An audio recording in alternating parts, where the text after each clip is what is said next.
Hello friends, this is Varsha. Welcome back to my channel.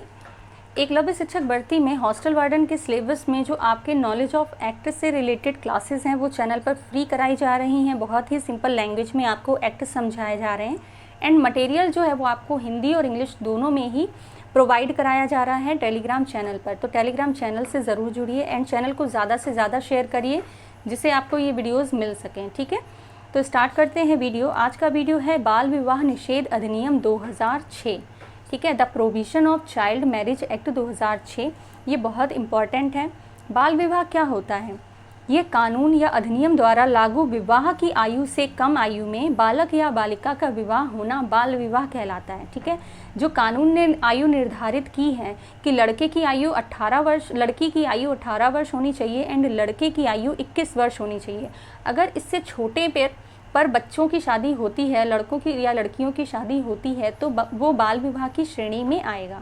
ठीक है, and बात करते हैं सबसे पहले भारत में जो बाल विवाह निषेध अधिनियम 1929 में आया था, जिसको क्या कहा जाता है, शारदा एक्ट भी कहा जाता है, जिसमें लड़के की आयु 18 व लड़की की आयु 14 की गई थी।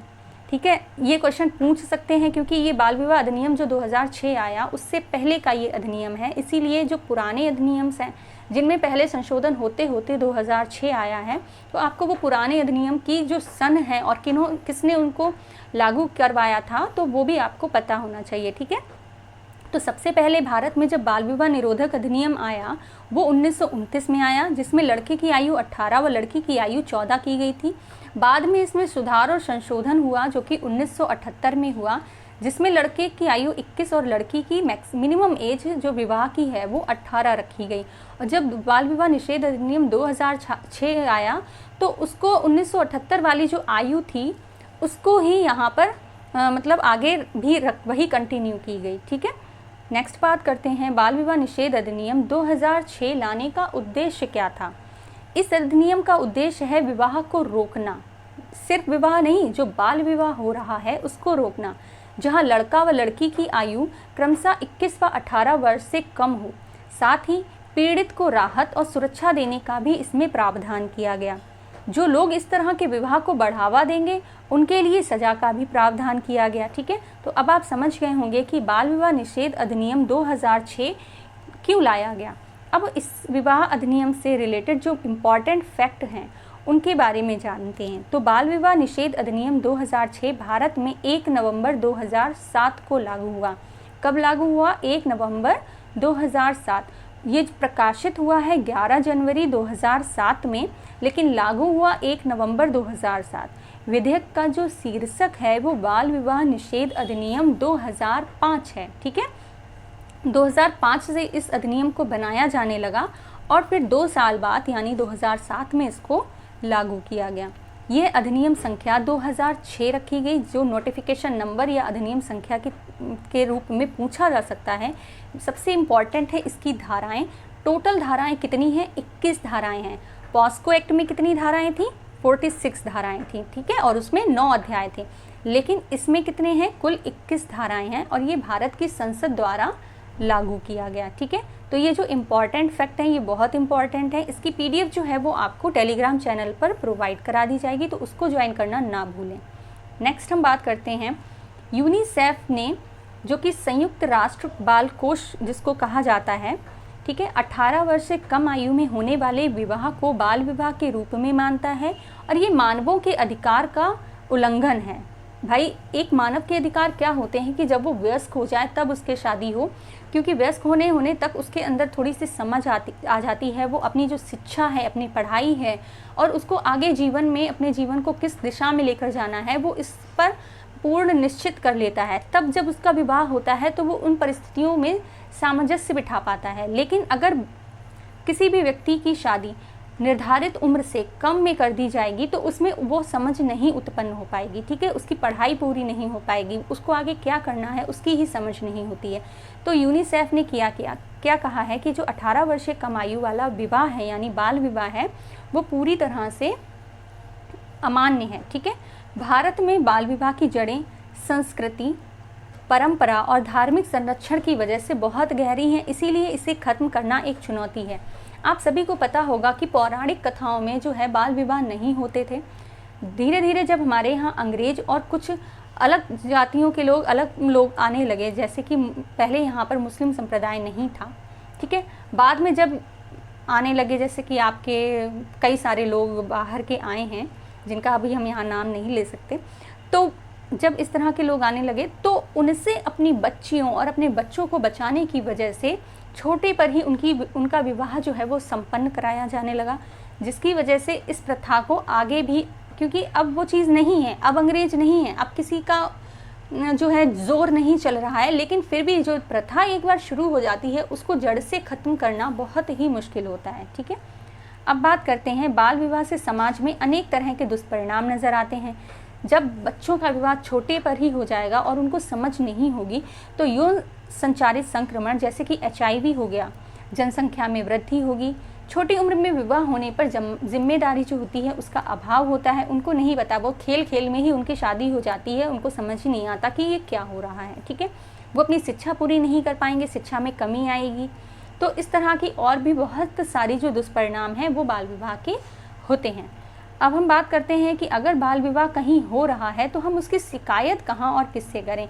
जो ये करने की जो हिम्मत होती है वो बहुत ही कम लोगों में होती है, वरना लोग क्या करते हैं कि हमारा तो कुछ नहीं जा रहा है एंड जिनका हो रहा है वो वही समझे, बट ऐसा नहीं होना चाहिए। एक जिम्मेदार सामाजिक नागरिक होने का यही एक कर्तव्य होता है कि हमारे समाज में जो बुराइयां हैं, जो गलत काम हो रहे हैं, उनकी सूचना और उनके अधिकारों के बारे में हम सभी को जानकारी होनी चाहिए, ठीक है। तो बाल विवाह की शिकायत हम 1098, 1090 और 100 नंबर पर कर सकते हैं। ये नंबर बहुत इंपॉर्टेंट है, ये पेपर में पूछे जा सकते हैं, ठीक है। शिकायत जो है वो सीधे बाल विवाह निषेध अधिकारी से भी कर सकते हैं, नज़दीकी पुलिस थाने में, जो कि सबसे पहले अगर नंबर नहीं उठ रहा है तो नंबर 2 पे हमें पुलिस थाने में ही जाना होगा। जब वहाँ बात नहीं बन रही है तब हम बाल विवाह निषेध अधिकारी और जिलाधिकारी से भी इस तरह की शिकायतों को कर सकते हैं, ठीक है। तो अभी आप समझ गए कि बाल विवाह की इतिहास क्या है, बाल विवाह निषेध अधिनियम 2006 की जो महत्वपूर्ण बातें हैं उनको भी बता दिया। अब सबसे इम्पॉर्टेंट आता है इसकी जो धाराएं हैं, ठीक है, वो कौन सी हैं। तो धाराएं आपको पता होना ज़रूरी है, जो इम्पॉर्टेंट धाराएं हैं वही हम लेकर आए हैं। धारा 2 क्या है, अधिनियम से संबंधित जो महत्वपूर्ण परिभाषाएं हैं कि जैसे बालक क्या होता है। तो बालक का मतलब है अगर पुरुष है तो वो 21 साल से कम और लड़की है तो वो 18 साल से कम, तो वो बालक की संज्ञा में आएगी। बाल विवाह क्या होता है, ऐसा विवाह जिसमें दोनों पक्षकारों में से कोई एक या दोनों बालक हो। मान लीजिए पुरुष तो 21 साल का है बट महिला 17 या 16-17 साल की है, या फिर लड़की तो 18 साल की है बट लड़का अगर 14-15 साल का है, तो वो ऐसी संज्ञा जो है वो बाल विवाह की श्रेणी में आते हैं। तो ये धारा 2 में क्या है, आपकी जो अधिनियम में इम्पॉर्टेंट शब्द हैं उनकी परिभाषाओं से संबंधित है। जैसे जिला न्यायालय क्या होते हैं, जिलाधिकारी का क्या कार्य है, वो सभी धारा 2 में आते हैं, ठीक है। धारा 3 क्या होता है, वो है विवाह शून्यकरण से संबंधित। शून्य से मतलब आप समझ गए होंगे कि कुछ भी ना रहना, ठीक है। तो विवाह शून्यकरण से संबंधित धारा 3 है। इसका मतलब है कि विवाह बंधन में बंधने वाला कोई भी पक्षकार विवाह समय यदि बालक हो, ठीक है, विवाह समय क्या हो, वो बालक हो, लेकिन जब वो वयस्क हो जाए, जैसे ही उसने अपनी 18 साल या 21 साल की आयु पूरी कर ली हो, उस आयु के भीतर, उस आयु के बाद 2 साल के भीतर, मतलब वयस्क होने के 2 साल के भीतर ही विवाह खत्म करने की अर्जी दे सकता है। मतलब पहले आपकी शादी हो गई 14-15 साल, ठीक है, फिर आप रह लिए, आप जैसे ही 21 साल या 18 साल के हो गए, लड़की है तो 18 साल और लड़का है तो 21 साल, तब आपको समझ में आया कि भाई ये विवाह जो है वो अमान्य होना चाहिए, क्योंकि हमारी जो शादी है वो बचपन में ही हो गई। तो क्या करेंगे, 2 साल के भीतर, वयस्क होने के 2 साल के भीतर आपको जिला न्यायालय में अर्जी देनी होगी कि विवाह शून्यकरण करना है, हमें इस विवाह को आगे नहीं ले जाना है, ठीक है। और जिला न्यायालय जो है वो इसे अमान्य कर सकता है, वो भी कुछ परिस्थितियां होती हैं इसकी, ठीक है, लेकिन आपको इतना ज़्यादा डीप में नहीं जाना। हॉस्टल वार्डन का सिलेबस है तो आपके धाराओं के इम्पॉर्टेंट जो मेन पॉइंट है वो पता होना चाहिए। नेक्स्ट है धारा 4। तो बाल विवाह के बंधन में आने वाली महिला पक्षकार को उसके पुनर्विवाह तक, जैसे कि विवाह शून्यकरण हो गया, लेकिन अब उस लड़की की जिम्मेदारी कौन लेगा, क्योंकि माता पिता पक्ष से तो वो उसका विवाह हो ही गया है, लेकिन फिर भी अगर वो अपना विवाह शून्यकरण कर लेती है तो पुनर्विवाह तक भरण पोषण और रख रखाव का जो भुगतान है वो पुरुष पक्षकार या अवयस्क होने, अगर पुरुष पक्षकार अवयस्क है तो उसके माता पिता या संरक्षक पुरुष पक्षकार के, वो उसका भरण पोषण और रख रखाव महिला पक्षकार का करेंगे। ठीक है, तो धारा 4 जो है वो महिला पक्षकार के पुनर्विवाह से संबंधित है। धारा 5 और 6 ये बाल विवाह से जन्मे बच्चे के भरण पोषण व धर्मज्ञता से संबंधित हैं। बाल विवाह अगर रद्द हो जाता है और बच्चे हो जाते हैं तो जो बच्चे हैं वो वैध ही माने जाएंगे, उनको नाजायज़ नहीं कहा जाएगा, वो जायज़ रहेंगे और उनके जो भी अधिकार हैं वो उनको मिलेंगे। ठीक है, तो 5 और 6 जो है वो विवाह के बाद जन्मे बच्चों के भरण पोषण से संबंधित हैं। धारा 8 देखते हैं, तो वह न्यायालय जिसमें अर्जी दी जानी चाहिए महिला व जन्मे बच्चे के भरण पोषण से संबंधित है। ठीक है, जो धारा 12 है वो बहुत इंपॉर्टेंट है। अवयस्क बालक के विवाह का शून्य होने की कुछ परिस्थितियाँ। ठीक है, पहले तो धारा 3 में तो शून्यकरण की अर्जी वो खुद दे रहा है, एंड कुछ परिस्थितियाँ ऐसी हैं जिसमें विवाह शून्यकरण स्वयं हो जाएगा, वो धारा 12 है। जैसे कि किसी वयस्क या अवयस्क बालक या बालिका का विवाह बहला फुसला कर देना, ज़ोर ज़बरदस्ती से कर देना, उसको बेच देना, विक्रय कर देना या अनैतिक प्रयोजनों के द्वारा अगर विवाह हुआ है तो जो विवाह है वो शून्य हो जाएगा। ठीक है, धारा 13 देखते हैं, तो बाल विवाह को रोकने के लिए निषेधाज्ञा जारी करने की न्यायालय की शक्ति। बाल विवाह को रोकने की जिला न्यायालय को जो बहुत ज़्यादा शक्तियाँ प्रोवाइड कराई गई हैं, जैसे कि आपने देखा होगा सामूहिक विवाह होते हैं। ठीक है, तो अगर सामूहिक बाल विवाह हो रहा है तो जिला न्यायालय उस पर रोक लगा सकता है, वो उनसे रिलेटेड कुछ उसकी शक्तियाँ होती हैं। नेक्स्ट बात करते हैं धारा 14 की, तो धारा 14 में निषेधाज्ञा के उल्लंघन में बाल विवाहों का शून्य होना। अगर जिला न्यायालय ने कोई आज्ञा प्रेषित की कि भाई ऐसा नहीं होना चाहिए, लेकिन फिर भी वो काम अगर होता है, उनकी आज्ञा का उल्लंघन होता है, तो ऐसी स्थिति में भी बाल विवाह जो है वो शून्य हो जाएगा। ये हमारी धारा 14 कहती है। धारा 16 क्या कहती है कि बाल विवाह प्रतिषेध अधिकारी और उनके कर्तव्य। कुछ प्रतिषेध अधिकारी बनाए गए हैं। यहाँ पर धारा 16 जो है वो हॉस्टल वार्डन के लिए भी इम्पॉर्टेंट है कि बाल विवाह प्रतिषेध अधिकारी जो है वो एक हॉस्टल वार्डन भी उसका ही काम करेगी। ठीक है, जो हॉस्टल वार्डन है वो बाल विवाह प्रतिषेध अधिकारी के अंतर्गत भी आती है, तो ये इम्पॉर्टेंट धारा है। उनके कर्तव्य क्या होते हैं कि बाल विवाह के अनुष्ठान को रोकें। अगर कहीं अनुष्ठान जैसे हो रहा है, आपको जिला में बाल विवाह प्रतिषेध अधिकारी बनाया गया, तो जो अनुष्ठान हो रहे हैं आपको अगर उनकी भनक लग जाती है, उनके बारे में पता चल जाता है, तो जो शिकायत करने वाली जो अभी हमने 4-5 चीज़ें बताई थी कि फ़ोन नंबर पे बात कर देना, पुलिस नज़दीकी पुलिस स्टेशन में बात करना, ठीक है, शिकायत करना, जिला न्यायालय को शिकायत करना, जिलाधिकारी के समक्ष जाकर जो शिकायत है वो कर सकते हैं। तो इस तरह के जो कर्तव्य हैं वो बाल प्रतिषेध अधिकारी के होते हैं। बाल विवाह को रोकने के लिए स्थानीय लोगों की मदद कर देना। सभी तो एक जैसे नहीं होते, सभी तो उस बाल विवाह को प्रमोट नहीं कर रहे होंगे, है ना, कुछ लोग ऐसे ज़रूर होंगे जो इसके खिलाफ होंगे, तो उनकी मदद लेना।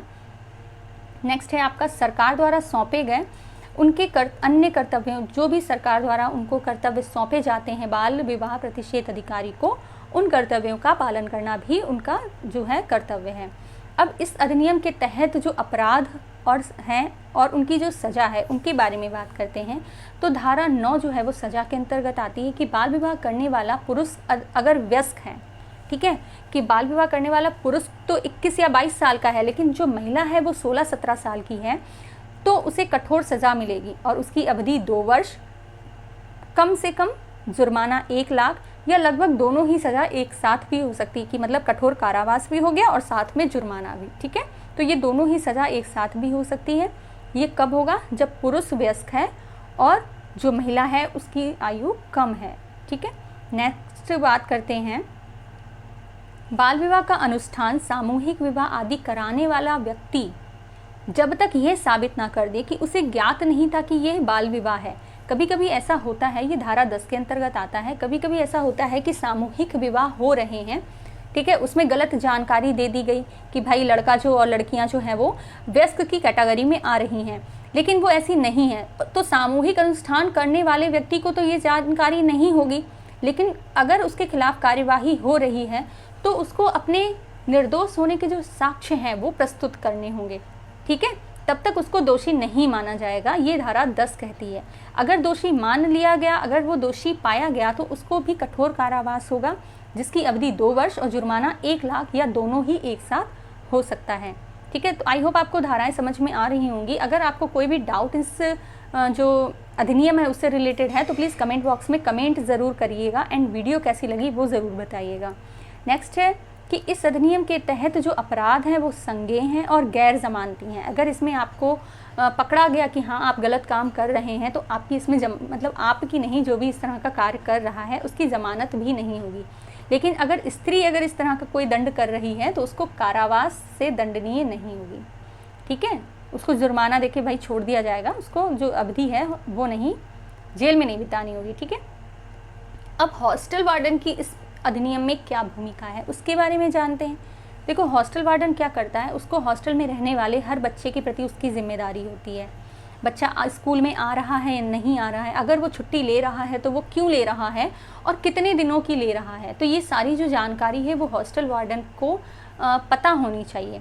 तो बाल विवाह का अगर बच्चा ज़्यादा दिनों तक गैप हो गया तो हॉस्टल वार्डन की जिम्मेदारी है कि वो ये जांच परख करे कि बच्चा इतने दिनों तक कहाँ है, और अगर उसको विवाह के बारे में जानकारी होती है कि भाई छोटे बच्चे का विवाह किया जा रहा है तो हॉस्टल वार्डन जो है वो नज़दीकी पुलिस स्टेशन को सूचित करेगी। पुलिस द्वारा अगर कार्यवाही नहीं होती है तो निकटतम न्यायिक या कार्यकारी जो मजिस्ट्रेट होते हैं उनके पास जाकर भी शिकायत दर्ज कर सकते हैं। बाल विवाह रोकने के लिए जो हेल्पलाइन नंबर हैं या जो गैर सरकारी संगठन बने होते हैं लोकल के, तो उनकी भी मदद ली जा सकती है, ठीक है। बच्चों की उपस्थिति पर नज़र रखना बहुत ज़रूरी है, तभी तो आप समझ पाएंगे कि कौन बच्चा जो है वो किस समय अनुपस्थित है और कितने दिनों तक। माता पिता को भी इस कानून के बारे में बताकर जागरूक कर सकते हैं, जैसे कि पेरेंट्स टीचर मीटिंग वगैरह होती है तो उसमें भी जाकर आप इनको बता सकते हैं। नुक्कड़ नाटक जो होते हैं, चलचित्र या विशेष सत्र के आयोजन के माध्यम से भी बाल विवाह के खिलाफ बच्चों को जागरूक कर सकते हैं कि अगर आप बाल विवाह कर लेंगे तो क्या क्या दुष्परिणाम हो सकते हैं, उन सभी के बारे में भी जानकारी आप दे सकते हैं। तो इसमें जो नुक्कड़ नाटक हो गया वो सबसे ज़्यादा अहम भूमिका निभाता है, ठीक है। तो यहाँ पर इस अधिनियम को हमने अच्छे से एक्सप्लेन करने की कोशिश की है। अगर आपको समझ में आया है तो प्लीज़ चैनल को लाइक, शेयर एंड सब्सक्राइब ज़रूर करें। इसकी PDF आपको टेलीग्राम चैनल पर प्रोवाइड करा दी जाएगी। Thank you so much for watching.